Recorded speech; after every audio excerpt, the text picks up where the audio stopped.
Klipgooi van Kaapagullis lê die hawe dorpie van Struisbaai. Hierdie dorp lewer wat mense verwag van klein kusdorpies van die Weskaap. 'n Rustige atmosfeer, vriendelike inwoners, vakansiegangers en natuurlik vis. Die hawe lok al vir jare mense met die daaglikse belofte van 'n vars oes uit die dieptes. Struisbaai se karakter en die wat hier handel dryf word egter nou blykbaar bedreig deur 'n nuwe hotelontwikkeling wat aan die hawe sal grens. Daar is die wat glo dat die beroepshengelaars, engelbote of chakkies 'n ding van die verlede gaan wees as hierdie spesifieke ontwikkeling voortgaan. Die burger het gaan ondersoek instel. Dis lekker om Struisbaai te hê soos hy is, ons is gewoond daaraan. Hier's baie mense wat regtig ernstig dink dit is Struisbaai se karakter moenie aangeraak word nie. Uit 'n besigheidsoogpunt weer, dink ek is 'n baie goeie ding. Bietjie kompetisie, ons het hierdie hotel met die fractional ownership wat inkom, wat vir ons meer mense in die winter gaan gee en ons kan die toerbusse akkommodeer wat op hierdie staan oor by Swellendam toe.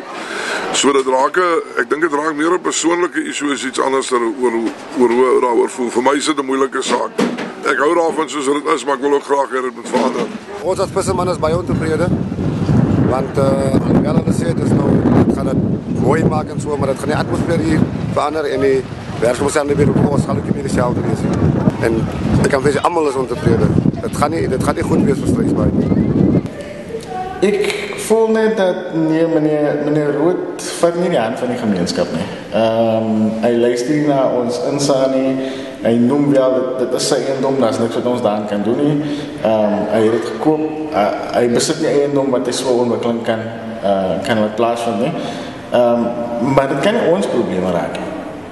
Wat het daar gebeur met die beloftes van weerskepping vir die gemeenskap van Struisbaai Noord? Dit het nie plaasgevind nie. Die hawe is die hawe en dit is 'n perseel wat grens aan die hawe. Wat natuurlik uit die aard van die saak 'n ongelooflike ontwikkeling gaan wees met ongelooflike spesiale uitsig. En die visserbote en die vissermanne is uit die aard van die saak wat dit spesiaal maak. Die chakkies is vir ons van kardinale belang om te hou in die hawe. As jy daai bootjies uithaal uit die hawe uit, het jy natuurlik verloor jy al die romantiek van die hawe. En dit was ons posisie van dag 1 af. Weereens, ons besit nie die water waarop die chakkies lê nie.